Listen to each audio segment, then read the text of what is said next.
What's up, everyone? Welcome back to the world-famous Comedy Store here in Hollywood, California for another episode of Comedy Store Wrestling. My name is Eddie Torres, and with me, as always, the inappropriate one, Earl Skakel. Not wearing a shirt from Pro Wrestling Tees. They are on suspension for their outrageous behavior towards my wallet. Sending me a Sting shirt with an 8-inch hole in it.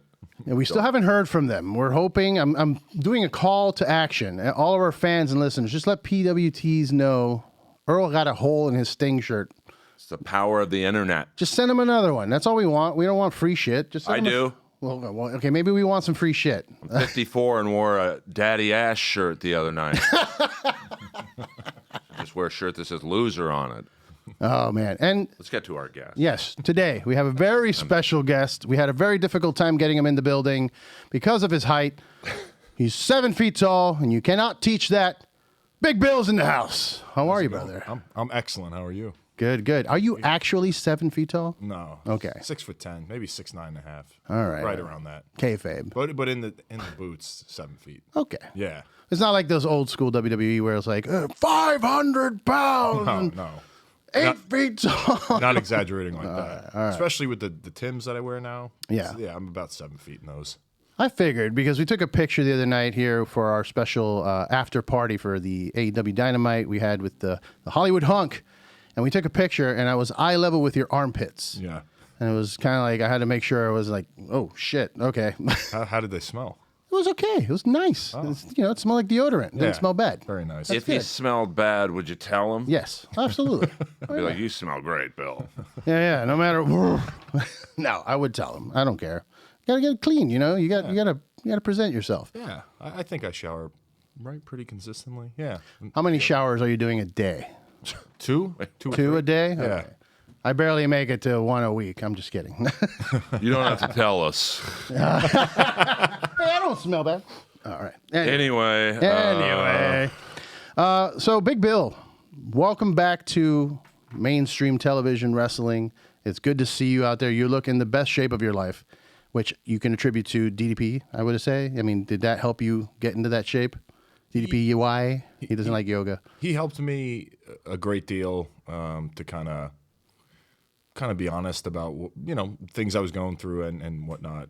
And then obviously I think I could attribute the majority of my success physically and aesthetically probably to being sober. That probably was the biggest thing to get me in the kind of shape I'm in, and hard work, obviously.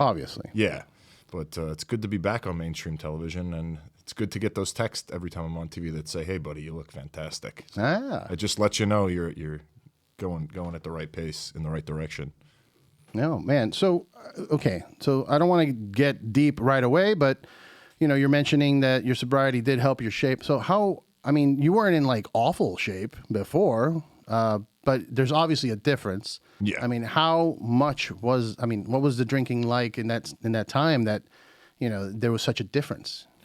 Yeah, I mean, when I was with WWE, I guess there was a year there where, if you look back, I was in horrible shape. I wasn't doing very well mentally or physically, and obviously after leaving there, it got much worse and worse. So, it got really, really bad to the point where I was so out of shape, I probably couldn't even walk a quarter of a mile. Really? Smoking cigs like crazy, drinking tons of alcohol, and just not giving a shit about life. So that combination right there is disastrous. But it took me a while, and the results come very slowly. If I would have expected to get in great shape like in a month, I probably would have been very discouraged. So it's just, you got to keep stacking victories month after month after month. And I don't think I'm in the best shape I could be in. I think I still have a lot of room to grow. For sure. Really? Yeah. I mean, shit. I don't know. I mean, you look in pretty good shape to us, but we're comics, so That's true. our standards are a lot lower. Is there pressure on you because you're such a big guy to look a certain way? Like, I know back in the '80s, like, events like guys like the Ultimate Warrior and Rick Rude, and then the '90s, it was maybe a different aesthetic. Is there self-pressure or pressure from other people to say, hey, you have to look jacked? No, I don't think there's any pressure from other people. I think I guess probably being a wrestling fan since I was young, I always wanted to be in great shape and stay in great shape. And I've always been athletic, and I think it was in Austin's book I read when I was younger. He said that you don't have to look like a big muscle head; you have to just look like an athlete. And yeah, I think some guys in the past have been very jacked. I don't think I want to be that jacked. I just want to look like a professional athlete and be in good shape. And I think I'm doing a pretty good job of that right now. Yeah, I would say so. Yeah, I think the key is to look natural and not like, oh, that guy's obviously using all of the juice. Yes, yes. Are you giving him fitness advice? Yeah, dude. Can't you see how awesome life looks? But when do you? I mean, you guys travel so much. I don't think even fans realize you guys are on a plane and in hotel rooms and long drives. When do you have the time to work out? I mean, you must force yourself to just get through it. Like, yeah, I guess when we're home probably like 3 days a week, maybe 3 or 4 days. I get the majority of my working out done then, but yeah, I usually when we're on the road, I'll work out at night. Even I guess like last week after Dynamite, I was in the gym at the hotel and After wrestling? yeah, I mean I didn't really wrestle. Well, yeah, but you had a spot. Yeah. And then yeah, I guess I just make time for the gym whenever I can, but I do make sure I stack most of my effort while I'm home because I know you never know what the road's going to throw at you. Flight delays and you're tired as hell and so many different things. So I stack the majority of my working out while I'm home, but I make sure I make some time while I'm on the road for sure. Yeah. All right. Well, I wanted, moving away from the body talk, let's say you had, you kind of started at the very top with pro wrestling. Like you went straight to WWE, you had the NXT run, and then you got called up to the main roster, and arguably one of the most over acts in the business at the time. Yeah. So you had a lot of experience, I guess, being in front of a large crowd, using the mic. And we got to see that experience kind of pay off the other night here at the Belly Room. Yeah. You went up there. Was that your first time doing stand-up? Yeah, the first time. The only other time I even tried it was at an open mic, I guess, where you're like allowed to have notes and everyone's just kind of, there's musicians, there's poets, there's people just trying to perfect their craft. And I wouldn't really consider what I did that night, stand-up comedy. So yeah, the other night was my first crack at it. Yeah. Again, starting pretty much at the top. A lot of comedians, fight for a right to, a spot here at the store. yeah, you're looking at one of them. Yeah, and but you did great, and it shows that experience from being on the mic and everything. So, what did you learn throughout that experience? Like, how did you get that to that point? Because even when you were on TV, it was like it seemed seamless. Like you had no nerves. Yeah, I don't know. I guess I don't know. I've always kind of been performing ever since I was younger. But I guess, when I first got to WWE, I was in FCW. Mm-hmm. And I guess people don't see the hard work that went in there because no one really watched it. No one really knows much about it. But that's where the hard work was done. It's, blow-up drills every day and promo class with Dusty Rhodes. And everybody had to go to the gym at a certain time. And people don't talk about that enough. That was probably the hardest part is when I first got there, just how hard we worked to even get an opportunity in NXT to make it to the main roster. Because a lot of fans at home, they see, they got, they were on NXT, they did great, they went right to the main roster. Fans don't see the real nitty-gritty hard work that goes in and, people having their jobs threatened and whatnot. And just people don't really realize how difficult it is behind the cameras and on those days that there isn't a television show. So, yeah, I think just the hard work there and the pressure of constantly, I guess, trying to keep your job starting out early brought out the best of me and I guess gave me a confidence because, my wrestling wasn't very good when I first started, but going to promo class every week when I got to FCW, I realized pretty quickly that I was pretty good in comparison to everybody else. So I don't know. Ever since then, I've had confidence. Obviously, there's a lot better guys out there, but I've always been very confident with the performing side of things. But I don't consider myself to be a funny person. I don't really know what's funny, but what I did the other night was kind of just performing, and people thought it was funny. So the performing part, I'm very confident in. My jokes, Don't let that stop you. Yeah. Did you have people you watch their promos from back in the day that you know, like obviously working with Dusty Rhodes, who's like the king of promos, but did he tell you, hey, you should look at certain wrestlers and you have their vibe and maybe not steal from them, but like a Mr. Perfect or someone like that? I think Dusty's advice most of the time, he didn't really tell me to watch wrestlers from the past because it's already been done. He would talk about movies and actors in movies and television shows. And I kind of think that a lot of people may watch old promos and try to get their best material or their mannerism or whatever from those, you know, from those old promos. I think television shows and series and really good movies, that's what we need to be studying and emulate them on screen, because the guys that have done those classic promos, they've already been seen by the wrestling audience. But if you can really, you know, encapsulate a character from a TV show that you love, whether it's Boardwalk Empire, Breaking Bad, whatever it is, and bring that to the wrestling audience, I think that's something new that they haven't seen before. So Dusty was always about movies, shows. He would always ask, you know, have you been watching any movies lately, to an entire class, you know, after promo class. So Dusty's advice, which I use to this day, is to kind of use television shows and movies as motivation. Yeah. Makes sense to me, because I mean, I'm not going to call any names out, but there are wrestlers that I see them cut a promo and I'm like, I've seen those mannerisms before. I know what you're trying to emulate, you know? Yeah.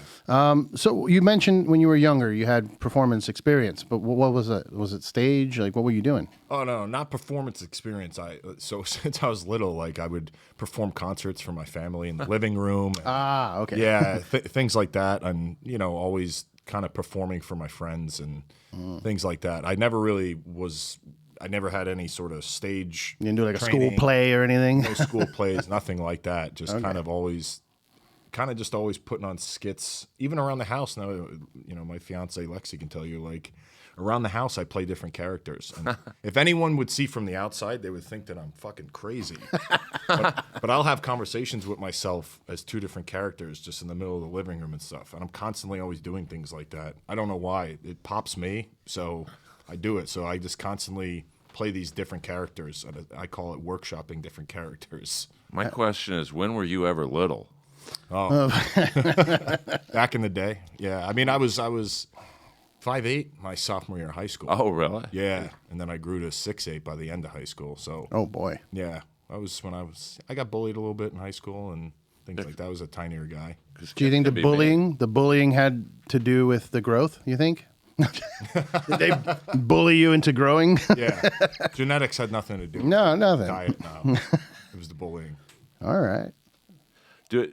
Getting back to like what I asked about the promos, like since you're such a big, you know, there's not many wrestlers your size. There's really only a handful now, and even in the past. Did you look at like, say, a guy like Sid Vicious and go, how did he navigate the ring, or was it like, did you follow someone and like did Dusty tell you don't watch other big guys from the past? Oh, in terms of in ring, yeah, I watch, you know, guys like Nash, Undertaker, Kane, and I think a guy that more people need to watch is Brock. Especially after he came back in 2012. I like all the young guys that I talk to in AEW. Like, I tell them the most important thing to me, this is just my opinion, the most important thing to me when you're on camera is convincing the audience at home that you believe what you're doing is real. And Brock does that, because when you watch a Brock Lesnar match, how many moves does he do? Not really many, but he walks around with such a menacing attitude, and you believe as a viewer that he thinks it's real. He's trying to kill this motherfucker. Am I allowed to curse? Yeah. Yeah. Oh, It's the comedy So I story. think, you know, Brock is a big influence, especially after 2012. And then Undertaker, obviously Kevin Nash. And there's a lot of other guys that I'm missing here, but yeah, those would be the big ones for sure. Well, not to give away much of your set that you had the other night, because you weren't here, you missed it. But you did talk about big guy problems, you know, in the ring. Like, what are some of the things you can't really, like, you know, you see, everybody loves seeing a big guy do crazy, you know, featherweight or cruiserweight stuff. So, like, is there something you've tried that you really you can't do because of your size? Yeah, there's so many things I can't do. Like, I watched the Death Triangle Elite matches, and I know deep down it's a little frustrating because, like, it doesn't matter how hard I tried from when I started wrestling. I could have never done this, and that's it's a little frustrating as a performer. It's like, it doesn't matter how hard I could have worked. I could have never done any of this. So, yeah, I mean, the high-flying stuff, I gave up on that kind of years ago. I try my best to show off my athleticism. I think I do a good job of that. I think I don't take it too far over the top. I think sometimes big guys can they show their hand too much, and they really try to show how athletic they are. I think it takes away from their size, whether they're doing nip-ups or dives over the top, and which is, when used sparingly, is excellent. But if you're doing things like that all the time, the audience eventually just expects it from you, and I think that can kind of take away from your size. Yeah. I mean, I like it because it's a shocking thing to see as a fan. Like, oh wow, that huge dude just did a tope over the top. Like, but also I feel like it takes away, like you said, your size should go with a specific style for wrestling. And if you want to watch the high flying, then you watch the death triangle and all that stuff. You know? Yeah. Do you like, because that match you had the other night with Hook and some of the moves you guys did together, like, is it hard for you to wrestle guys? I mean, everyone's pretty much smaller than you, other than Satnam Singh. Like, that's a match I want to see you guys. But is it harder for you to work with someone like, say, Hook's size, who's not a small guy, but he's pretty small. I mean, well, he's probably like my size, maybe a little shorter, but and then you have a great match with like Wardlow, where you guys are relatively the same strength.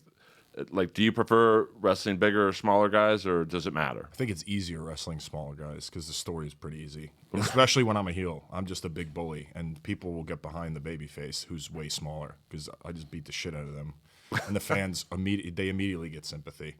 I think it's way easier for me to work with smaller guys, but I do enjoy working with bigger guys too, because that's when I guess that athleticism that I would like to show off, it's a little bit more reasonable to show it off in a match like that with a bigger guy, because it's, to take out that guy, he has to really dig deep into his arsenal. So both are great, but I think it's a lot easier to work with smaller guys just because of the size differential immediately creates sympathy for the babyface. Oh yeah, I felt sorry for Hook when I was watching. Like, Jesus, this is kind of unfair.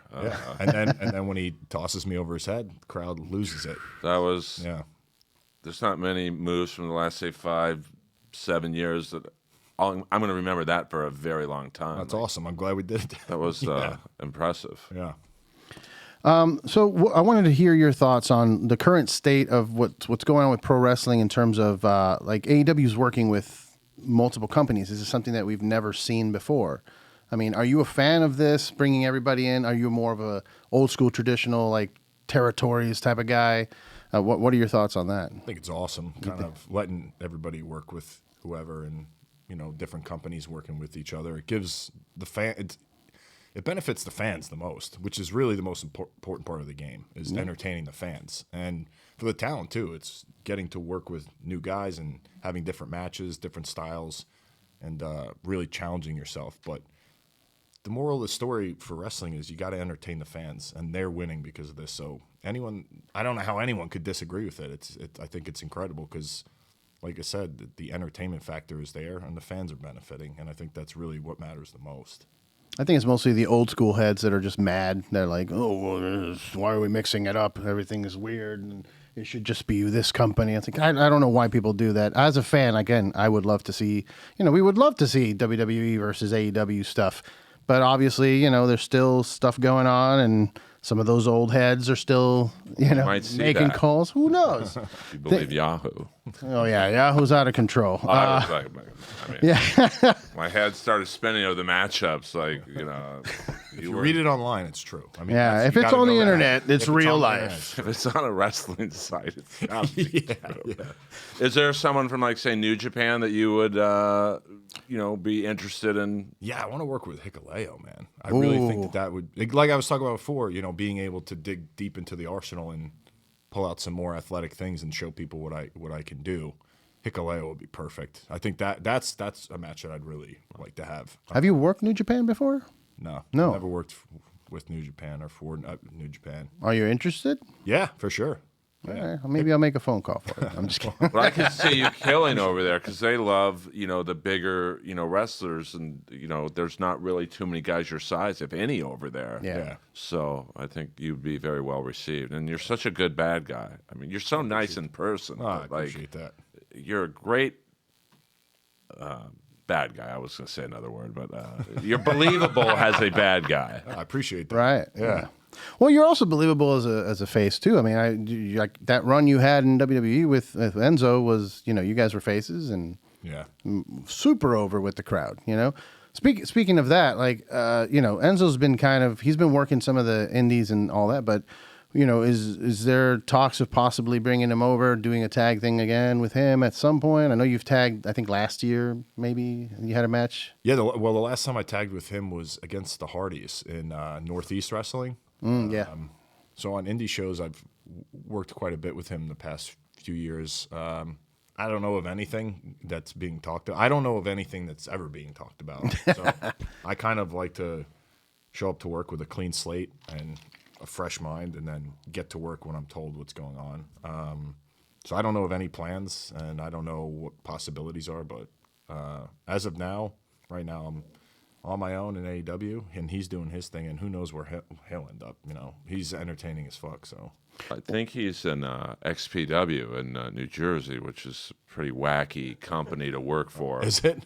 It's a death match. Oh, okay. Incredibly violent. They have a MAGA faction. Yeah, they have like a Hispanic. He said, yeah. Their main bad guy is a Hispanic ref who. Yeah, the main bad guy is a ref. That's just all you got. Yeah. All right. Yeah, I mean, there you go. I'm not familiar with. It's an old death match. It went away for a while and it came back recently, but yeah, I can't. I mean, I go because it's a nice palate cleanser to, Professional wrestling. Yeah, it's like Brian Cage he did a match, but they don't get like the biggest names, but they just you got to turn your head on a few of these matches. It's light tubes and it's glass not broken panes, tables. They have glass, basically glass tables. So Yeah, that's crazy. hopefully Enzo will.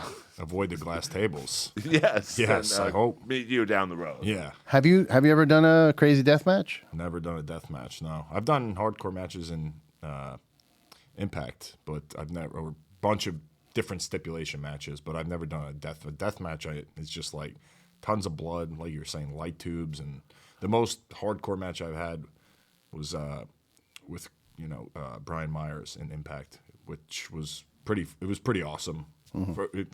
I thought it was awesome, but death match, no, I've never done any of those. Would you? I don't know.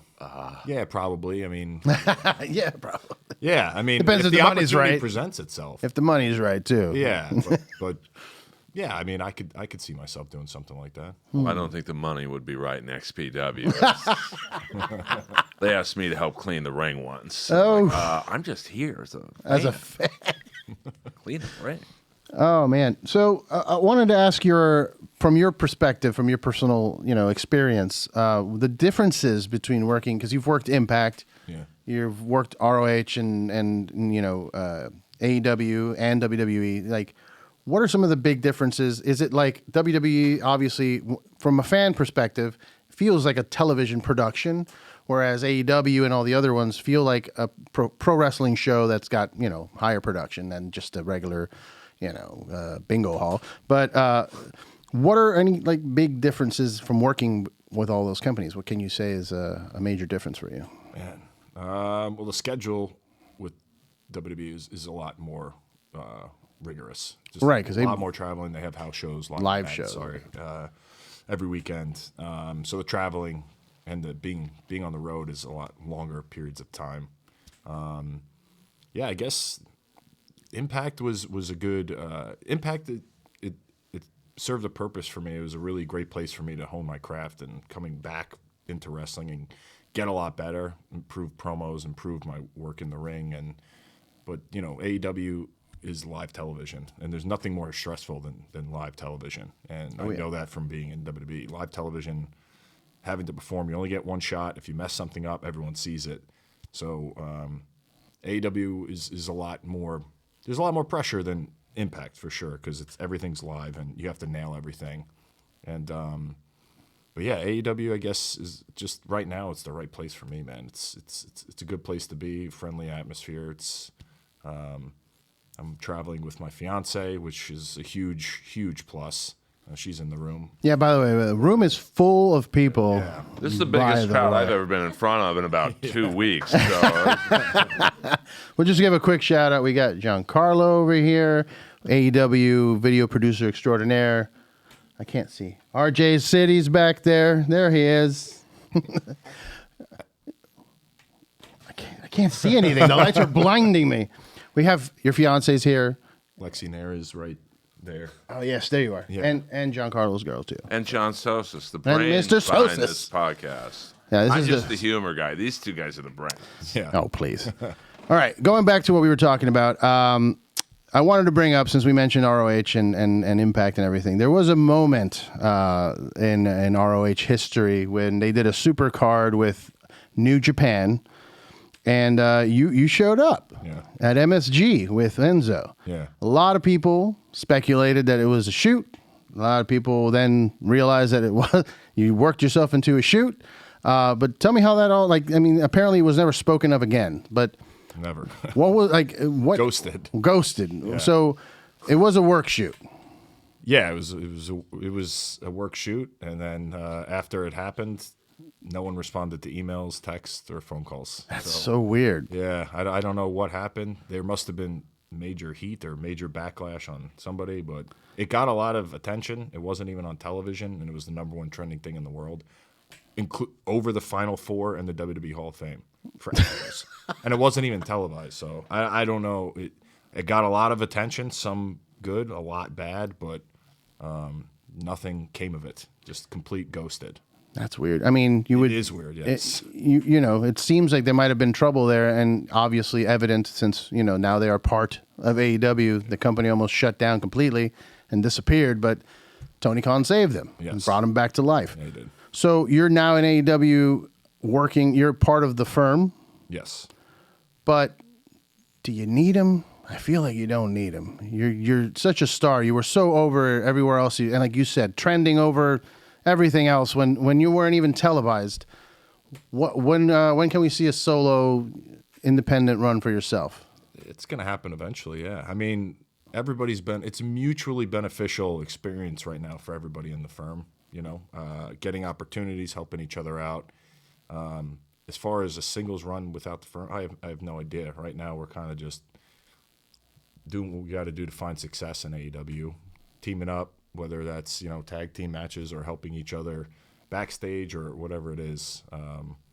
Yeah, I mean, we were put together for a reason, and we're kind of sticking with it right now. I don't know when a singles run will happen, but right now I'm really enjoying working with, Lee and Stokely, and, Ego is awesome. The Guns are great. So Is Hardy part of the firm now? I've been kind of like on and off on I don't know what's going on. What's going on? I don't know what's going on.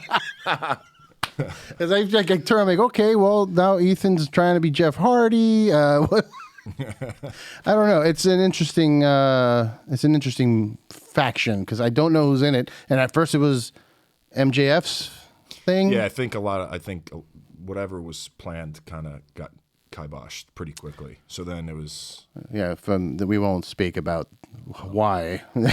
Why not? I'm just kidding. We all know. We don't got to talk about it. So, yeah, after that, we've been making the best of it. And I think Stokely, myself, and Lee working together has been pretty good. I mean, what we just did with Jungle Boy and Hook was amazing. It was really fun. And yeah, fans liked it, and it did really good numbers. I don't know if I'm allowed to talk about that, but come on. You can talk about anything. It was entertaining, and people liked it. Yeah, it was a fun thing to do. So I think there's traction there for sure. I mean, the raggedy bitch line went fucking viral pretty quickly. Got some zingers. That's Stokely. Do you like having? Because I loved back in the day when there would be a great manager to go with, like Bobby Heenan or Gary Hart and many more. Do you like having not that he's a mouthpiece for you, but like someone to carry the promo load at times? I'm open to either way. Like I'm very confident in my promo abilities. I know I'm very good at them.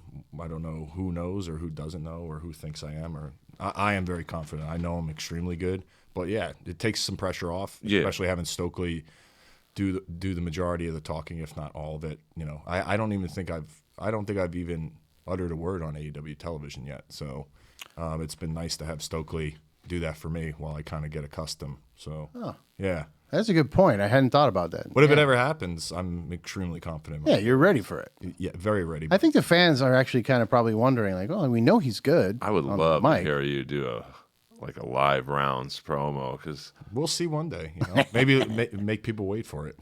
For sure. Do you hear the fans like when they yell stuff out? Like, are you so focused? Like, you know, I know when I've been in a crowd, I've yelled some pretty inappropriate things out. Do you hear that stuff, or do you just hear noise? No, I hear it. You hear everything. Right. So, you know, you could either ignore it or react to it, whatever it is. You try. I mean, you try to no sell everything, but usually I try to use it to my advantage and go back at the person. You know, it's fun to interact with people, especially if they got the balls to speak up and say something. You know, it's easy to speak up, but when someone starts talking back to you, it's not so easy anymore. So I enjoy it. I do hear everything. It's very hard not to hear everything, because a lot of the people screaming are right here on the floor. So you kind of hear everything. Yeah. Yeah, I called Batista something once, and he like got right in my face, and I won't say what I called him, but he's like, "Takes one to know one, pal," and I'm like, "Hey, have a good match." I gotta go clean my shorts. Yeah, the ball's on you, calling out Batista. Like you said, I didn't think he'd come over. I got a free shot, and then he came over. So and you folded immediately. 100%. Like, he's a big guy. I mean, it's easy to say things like that when there's millions of people watching, thousands of people in the arena, tons of witnesses. But if you saw him in a mall, you know, bathroom alone, and you said something to him, I don't think you'd say it to him. If I saw him in a bathroom alone, I'd probably just go home and go to the bathroom. You got to be careful, guys. I mean, we've saw recent viral moments, some fans talking shit, flipping people off, and getting kicked in the face. Over at PWG. I did not know that. All right. Oh, yeah. And same guy got trucked over at PCW Ultra by the Samoan werewolf. What's his, the Ultimate Oos? I forget his name. I don't know. He's in War Beast. But, yeah, there's this fan that's here in L.A. that likes to flip people off and get in their face, and then they just get kicked in the face. Daniel Garcia kicked a fan in the face. If he crossed the boundary, he deserves it. Yeah, if you go over 100%. the barricade, you come on in. Yeah, I don't know where people I don't know where people get off thinking, I could touch this person without repercussions. I don't know. You're not part of the act as a fan. You can't interact physically with people. So if he crossed the boundary, he deserved it. Yeah. I haven't heard about it. I haven't seen it. But it's fun. You should look it up. Okay. Maybe I'm just a dark, person, but I enjoy watching the fans getting trucked by when they try to like that one guy. What was it? Was it Bret Hart? He tried to take out Bret Hart at the Hall of Fame. Well, that was different. He interrupted his Hall of Fame speech. Boy. Seth Rollins, the guy came out and like took Seth Rollins down. Was it Seth Rollins? No, that was another one. Somebody came out for Bret Hart too. Yeah, I think I was FTR there for knocked him that at the Hall of you? Fame. Yeah, it was me. I was there. It was me. familiar. I'm not a fan of. I knew you from. Not a fan of the Canadians. No, I was there for that, and it was insane because nobody knew what to do, and I think Natty was in the ring at the time, and she started going after the guy. It was nuts. I enjoy that so much. But how dare you? I have a Get question your about ass that, kicked. Bill. Do you like that you're coming up and like you're making a name for yourself in the social media world? I imagine it is somewhat better and also somewhat worse, where those types of things, one, like the you and Enzo appearance, is great because nobody would have known about that 20 years ago. Yeah. It would have been word of mouth. But at the same time, if there's a fuck up or Roman and Kevin Owens talking shit to the fans while they're in holds, like that shit becomes public.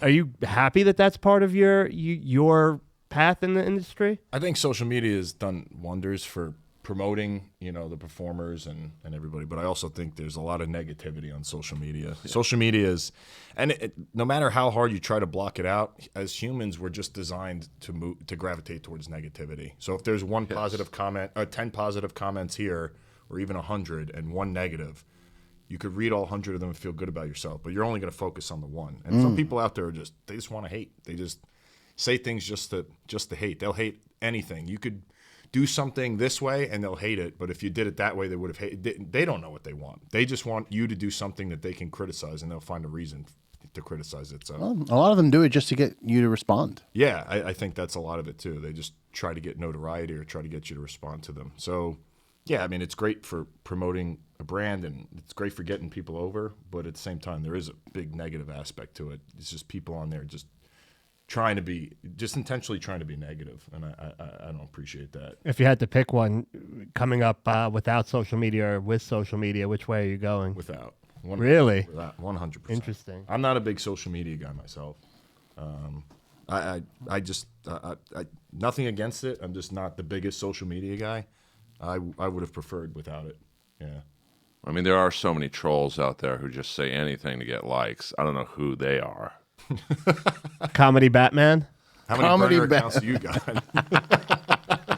Stand-up Batman? What is it, Earl, that you play? Who's the character that you play? Everyone thinks I'm stand-up Batman, roving gossip reporter on the LA comedy scene. I have 40 burner accounts, 38 passwords. Well, I think the keyboard warriors, I guess is what they're called. And like, this match sucked. It's like, well, I'd love to see you try and do what they just did. Yeah. And they'll hate it. If they'll hate anything, they could go into a match with a certain opinion, and if they do it, they'll find the reason to hate it, and they'll say, oh, no, he should have done it this way. They just want to hate. They don't care what the outcome is. They don't care if you do it the way they want. They're going to hate it for some reason. I think that's – people always know better. They just think they know better than anybody else. These people at home think that they know better than the guys that have done it their entire lives and studied it their entire lives. I think they're just jealous. Like, they want to be you. I think a lot of it is jealousy. I think a lot of times they want to be the wrestler. I think sometimes some of the writers, the people that have notoriety in wrestling, journalism are a little jealous. And Those guys are out of control. Call them out directly right I don't now. even I'm just know. kidding. I I'm don't kidding. know. I will. Maybe one or two. Dave Meltzer, Vince Russo. Oh, you just. I'm kidding. No, but I get there is a silver lining. There is that we were just talking about it before we started recording. The fact that we've kind of gone back to kayfabe. Everybody was like, "Oh, kayfabe is dead," but now you can just tweet something, and the world will go crazy thinking it's real. Yep. And now we don't know what's real anymore. Yeah. We're currently, and I don't want to talk about it too much, but just wrestling news is that it's, whoa, what's this? Is this happening? Oh, is CM Punk coming back? Or well, what's going on with WWE? Who cares? It's all kayfabe now. You're all getting worked. You don't know. Yeah, you don't know what's real and what's not. What's misinformation, intentional misinformation. Yeah. What's actual unintentional misinformation. It's hard to believe anything you read now. Oh, yeah. John here is famous for thinking that every single thing is a work, including Cody Rhodes' injury. That looked faked. Yeah, it looked fake, but it's been looks- several months. The 8 months off. Looks real to me. They're really working that. Yeah, he just needed a break. Listen, WWE signs those one appearance, $8 million contracts all the time. Lesnar hasn't worked in God knows how long. He sent me a picture of Cody Rhodes going, I could see the paint dripping off his eye. Picasso must have painted that on him because that looked. But like, I think the acting of you guys has gotten better. Like I say it kiddingly, you're so nice, but like when you're on TV as a heel, like I believe you're a dick. Like, I mean that in the nicest way. Well, maybe part of it's the real me. I don't know. I can't tell you. I don't know. Maybe part of what I portray on TV is the real me. Maybe there's an aspect of it that I actually have. I don't know. But Yeah, no, it's definitely that because I used to perform in a band and be very aggressive and scream all the time into the audience, and everybody would be like, "Oh man, are you like that?" And I'm like, "No, at home I'm a cupcake, but like this is where I let it go." Well, yeah. I mean, there's a lot of, I guess, from being in wrestling for so long and social media and all that. I guess, there's a little bit of bitterness inside of me and a little bit of anger, and I guess I let that out on television. Yeah, it's Behind anger the scenes management. in here, I'm a great guy, but I guess I really get to let that frustration out on camera, because there's a lot of things I'm angry about. So Wait till you get into comedy. Oh yes, wait till you do that. Well, speaking of that, the last wrestling question I had, we asked a few people what their Mount Rushmore is, but I want yours to be the Mount Rushmore of big men. Okay, Nash, Undertaker, definitely on there. I don't think Brock is. Would you consider he's not your quintessential big man? So He's wide. He's not tall. Bruce or Brody's got to be on there. Oh yeah. Yes. Oh man, I got to do a fourth. you want some hands? Abdullah the Butcher. Is Abdullah the Butcher a big guy? Well, A big man? How tall was there's he? so many. Like, How tall was Abdullah? You remember? he was probably 6'1", but he was about 500 pounds. Yeah, I don't know if he again like usually when you say big men, you mean the taller, Tall. right? So, yeah. Man, that's tough. I gotta. He's more. He's like 6'6", 6'5". Yeah, Nash is bigger than Hall for Yeah, sure. so Nash, Undertaker, Abdul. I'm just kidding on that Brody, one. Bruiser Brody. Bruiser Brody, and man, who's that? This is a good question. I mean, I don't want to give you the answer right now that I have in my head, but I mean, I have it in my head. I mean, Rodman had a good run. Dennis He Rodman. did have a good run. He was- it was in the NWO. Him and Karl Malone had a good run. That's Yeah, true. he did. That's true. Well, I mean, Karl Malone did give Mr. Perfect the diamond cutter when he tried to interfere on Hogan Goldberg. Mr. Perfect sold it too, like he was in an electric chair. And Kane's obviously in the conversation. Glenn's in the The conversation. mayor. Sure. Oh man, this is a really tough question. To put that. There's so many different There's a little eras. caveat. Yeah, there's so many different eras, and then you have to exclude guys like Brock and Yokozuna because they're not Tall. huge. Man, Giant Gonzalez. Yeah, Hey, but he's not on my list. I'm sure he's on someone's. dude, when I was Yeah, a you're kid, looking at him. The muscle suit. I The wanted gorilla that suit so bad when I was a kid. I wanted the furry shoulders and everything. Jesus. Can I get a I guess put on the spot, I'd have to say Kane would be that fourth spot for me. Okay. Yeah. My fourth would have been Brody Lee. Another Brody, Bruiser Brody Lee. That's Yeah. a big man right there. I mean, I would have gone Sid Vicious, but I just loved his promos, like Yeah. because they were so. I don't know if he butchered his words on purpose to give the impression that he was crazy. Unhinged. He did a good job. Like when he cut that promo on RoboCop, that should be required viewing for anyone cutting a promo. He had that intensity, though. He had the intensity I'm talking about where you at home believed he thought what he was doing was real. I thought it was. You thought he thought it was real. So, yeah, he was world champ when I was like in 4th grade, when he beat Michaels at the Garden. So, like, yeah, I remember his promos for the Royal Rumble. I think he did one in the empty Alamo Dome where they do the Royal Rumble. Yeah. I remember as a kid, I'm like, this guy's fucking terrifying. Like, I think he's legit nuts. Yeah. So He might have been. I don't know. When he joined the Horsemen, and his first feud was against RoboCop, and he comes out in a tuxedo, and he's like kind of butchering his words, and like this guy's really cutting a promo on a fictional character. This is amazing. And I would have gone with Big Show, thinking about Yeah. it. Oh yeah. I mean, there's Big Show and Kane, it's Big Show for being a team player. He went through some shit. he fell off a building when Hogan pushed him.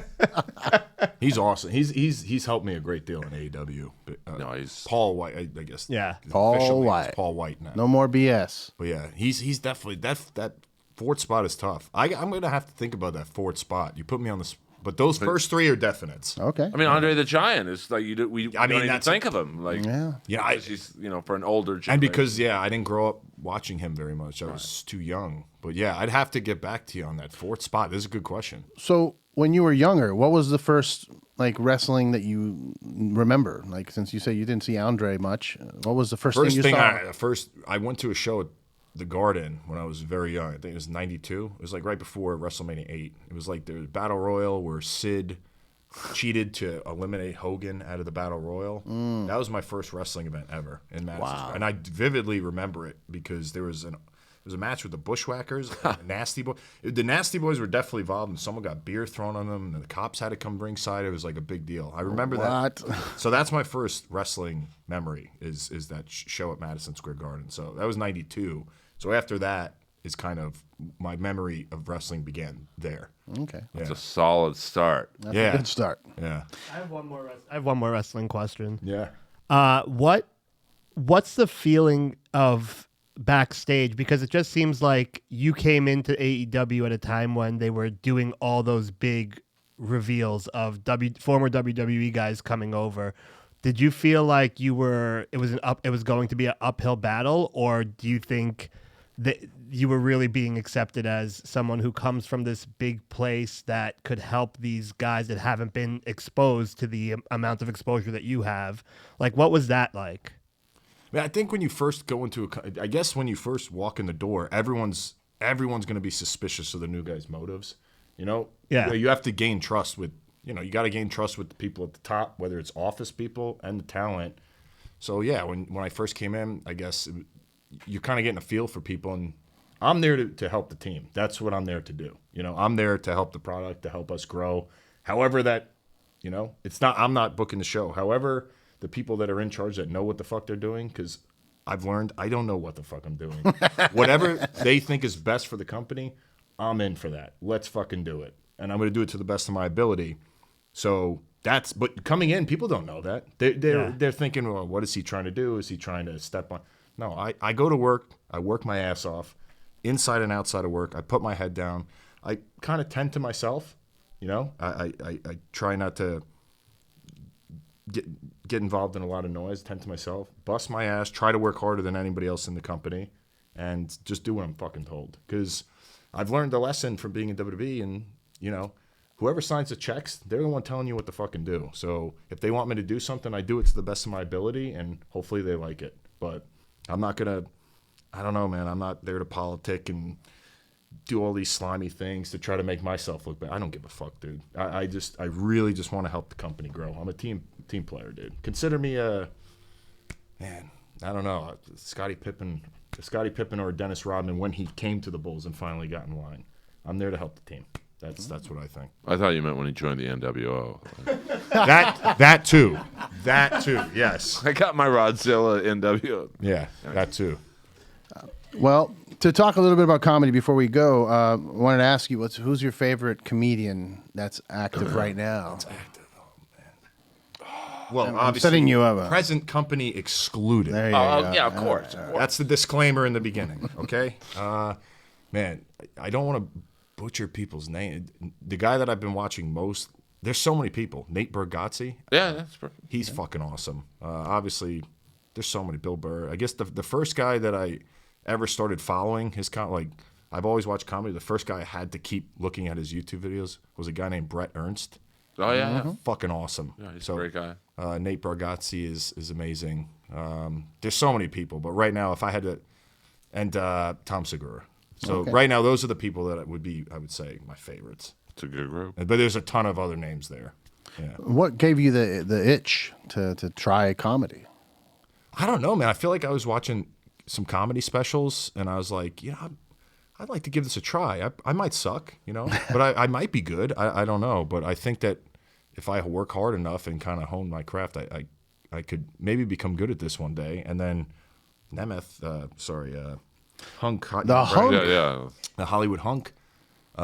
He offered me the opportunity to be on the show the other night because he saw me do an open mic a few years ago, and he was like, dude, you're fucking good for only doing this for the first time. You should try this more often. So when he asked me to do the show the other night, I was like, all right, yeah, let's do it. I'm gonna, I was nervous as shit. I had been taking notes for like a month on what I want to say, but yeah, he gave me a good opportunity the other night, and it went really well. So, and people, yourself included, were saying that maybe I should pursue it a little bit more. You should, seriously. and believe me, I don't encourage most people.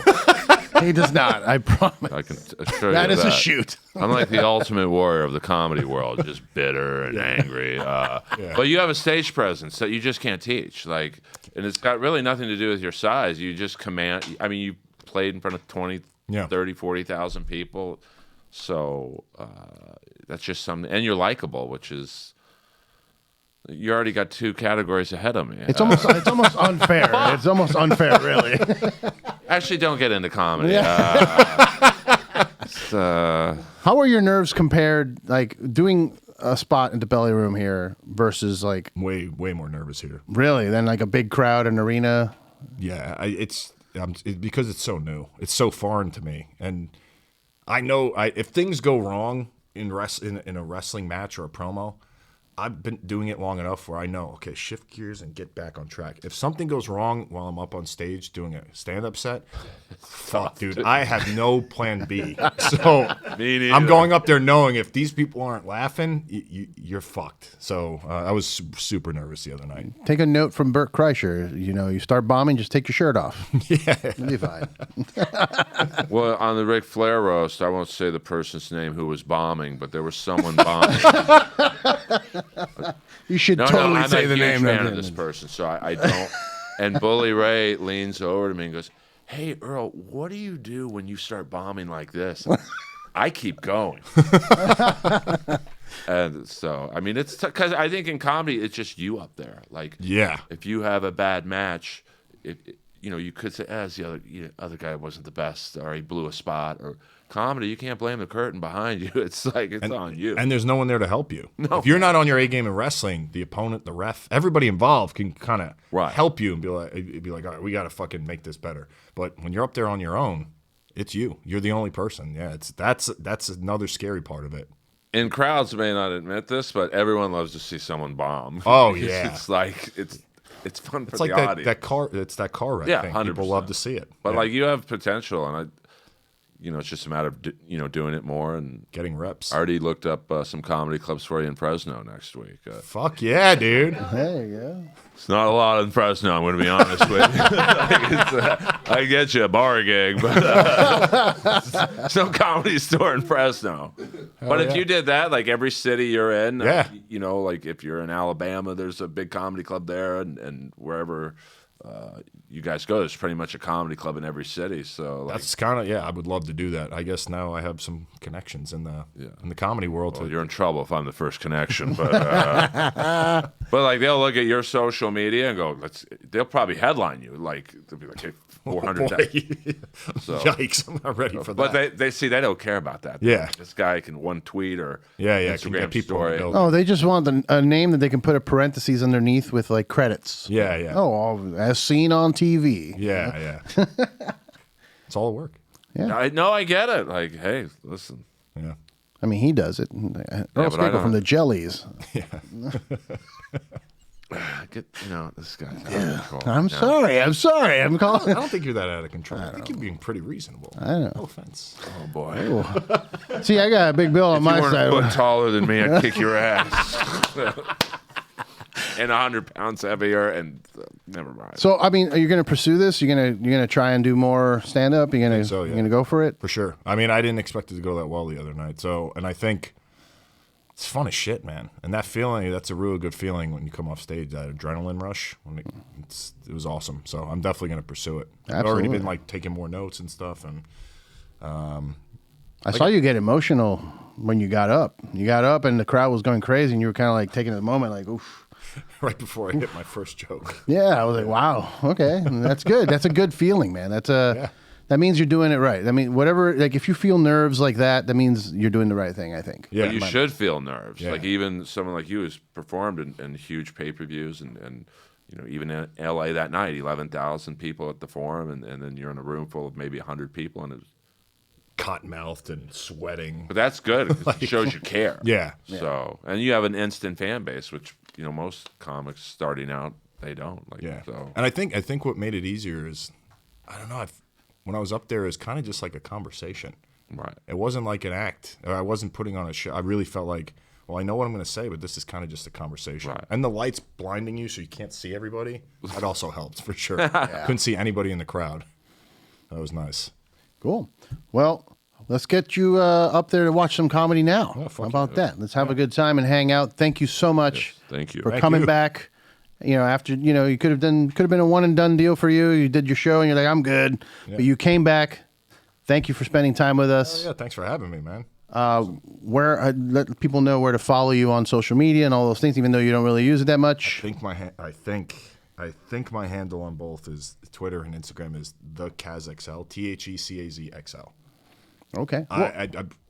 I'm very bad. I'm almost positive that that's my handle on both. I love it. Confirmed. Yeah, Confirmed. Yeah, we're good. TheCazXL, yes. So, okay, real quick, why the switch? I mean, you still have the Kaz handle, but you're going by Big Bill. You were W Mercy, which your name. Yeah. So, why the switch? Do they own it, the Kaz thing, No. or Big Bill was a name that Tony came up with. Okay. And he came up with the name, and dude, like I said before, I'm there to be on the team. Like, no matter what he said, Big Bill, I said, that's my fucking name. I don't, that's my name. that works? Pays the Thank you, bill. Tony.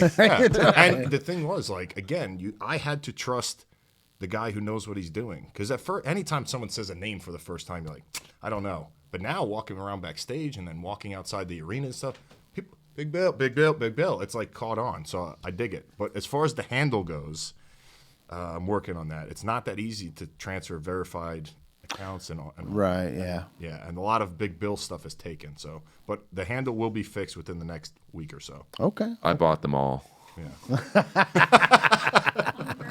You're in All yes, burner accounts. Well, I mean, it's not like Big Bill is false advertising either. It's Exactly. not like, Yeah. Exactly. Could be small bill. That'd be weird. All right. You can follow me at RRBG Podcast. Earl, where can they follow you at? AEW.com. Shop8.aew.com. Let's get PWTs back in the game. I mean, Earl has a shirt on PWTs. Can you believe that? Really? Yes, I think I've sold 7 shirts in about 6 years. I'm not very good at promoting, Bill. So I might have to pick you. I'll give you comedy advice, not what jokes to do. You don't want that. No. You might, if you could slip some promotional advice, like, Earl, don't be such an asshole. I can help you with that. Yeah. I need it, Bill. I'm, 54. The game's passing me by. I'm not gonna lie. New Faces is not calling me. So, anyways. Oh, man. Well, everyone watching and listening, please follow us at Comedy Store Wrestling on Instagram, at Store is War on Twitter. Follow John at Comedy Store Studio so you can see all the other great podcasts on our network. Thank you for watching and listening. Please like, share, subscribe, all the good things that people do to fight the algorithm. We'll see you next week.